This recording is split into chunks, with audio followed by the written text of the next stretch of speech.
Terima kasih, selamat siang untuk semuanya. Saya mewakili dari KTH Nagaulang Bus Mangungun.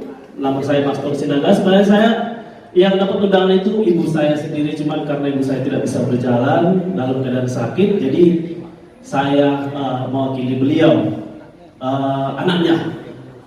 Beliau maksa saya harus datang.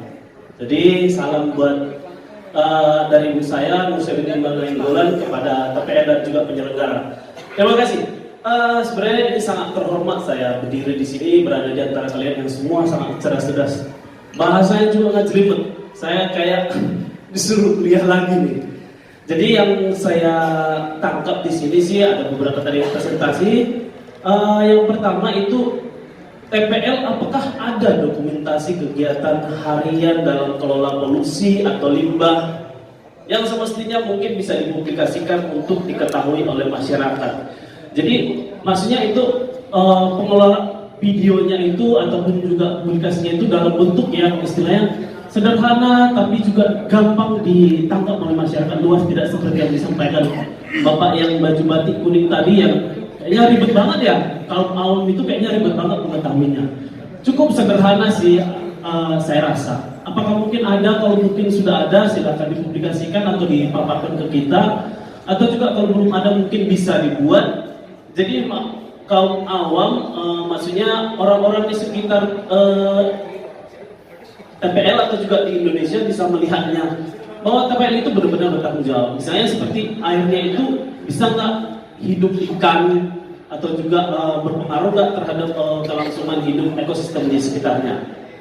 Yang kedua, sejauh mana peran pemerintah, mungkin pemerintah dalam hal ini istilahnya LHK, dan juga kampus sebagai penengah atau fasilitator dalam mediasi masyarakat, dalam memediasi masyarakat ataupun publik dengan TPL terkait problematik TPL dengan atau konflik dengan masyarakat sekitar, seperti tanda kutip itu perebutan lahan. Yang punya lahan kan kehutanan, yang nyewa kan TPL. Terus nyewa istilahnya ya, bukan mohon maaf, konsesi ya. Jadi yang dapat izin itu kan mengelola itu kan TPL, tapi yang punya lahan kan kehutanan gitu. Jadi selama ini kan yang perang itu antara masyarakat dengan TPL. Terus kehutanannya di mana gitu? Maksudnya sejauh mana kalian itu punya peran untuk menangani ini? Kan kalian yang kasih izin. Terus mereka perang-perang itu kalian kok diam aja gitu? Mungkin saya sendiri tidak tahu atau masyarakat kami di perkampungan ini tidak tahu, tapi boleh disampaikan ke kita. Jadi istilahnya seperti yang disampaikan bapak-bapak yang cerdas ini tadi. Jadi mungkin bahasa mereka lebih kena sasaran ya, tapi saya lebih ke publik karena masyarakat awam. Jadi mediasinya seperti apa gitu. Jadi kami ini nggak perang terus ada mengadu domba, tanda kutip itu mengadu domba. Kami itu kayak ditunggangi oleh orang-orang yang punya kepentingan khusus, mungkin mau menyerang TPL. Jadi kami yang diperalat. Sejauh ini memang kami merasa kayak dikasih mimpi-mimpi gitu.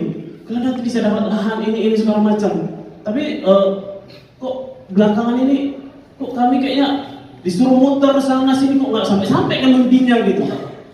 Diarahkan ke sana kemari, suruh perang-perangan, disuruh demo-demo segala macam gitu. Tapi kayaknya mimpinya nggak jelas gitu. Sampai pada suatu hari saya tuh pernah benar-benar marah ini sama salah satu NGO, mungkin ada di sini orangnya, mohon maaf ya. Ada? Boleh sebut nama? Saya pernah benar-benar marah, itu kebetulan di rumah saya itu lagi hujan deras.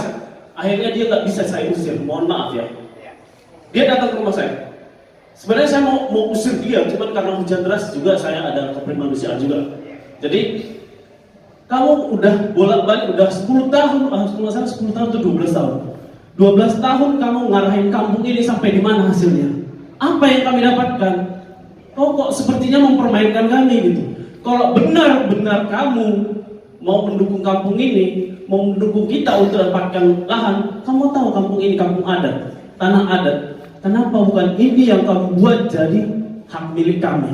Kenapa lahan-lahan yang di sana itu yang justru kamu suruh kami gas-gas? pasti kamu punya kepentingan sendiri. Semenjak itu dia tidak berani lagi datang ke kampung saya.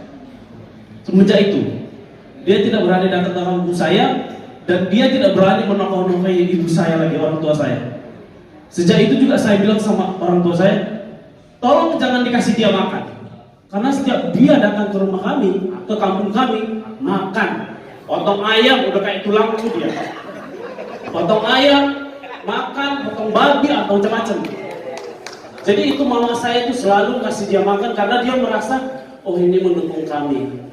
Tapi ternyata selama ini dia ditipu gitu, dan sampai di situ nggak ada hasilnya. Jadi saya bilang, kamu memang tujuannya misalnya ke Danau Toba, tapi bawa jalan sana sih, udah mau nyampe putar lagi, udah mau nyampe putar lagi.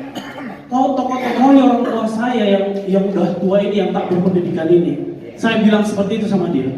Sekali lagi kau nampak di rumah ini atau di kampung ini, matikan loh. Sampai saya bilang gitu. Memang dari situ dia nggak pernah nampak lagi. Kalau nggak salah dia pernah, orang tua saya bilang, dia datang malam-malam ke rumah salah satu penduduk yang mungkin agak sedikit kontra dengan penduduk sekampung. Jadi dia coba menggerogoti yang sebiji ini, tapi nggak ada efeknya lagi ke kita. Semenjak itu kita sudah bekerja sama dengan TPL dan sangat banyak manfaat yang kita terima. Saya juga sampaikan sama teman-teman satu kampung. Nah, kita lihat ya, sekarang efeknya kita bisa berdamai dengan perusahaan. Kita dapat efeknya, kita juga dibantu, kita juga diajari cara bercocok tanam, cara bikin pupuk, cara menanam, dikasih bibit, dikasih ini, mau dikasih apa lagi? Luar biasa. Jadi terima kasih untuk TPL. Nanti kita sambung ceritanya ya. Betul.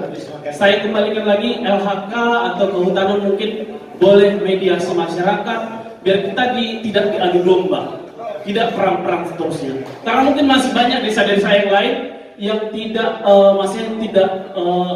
enlightened, apa sih istilahnya, tidak dapat pencerahan seperti ini masyarakatnya. Terima kasih.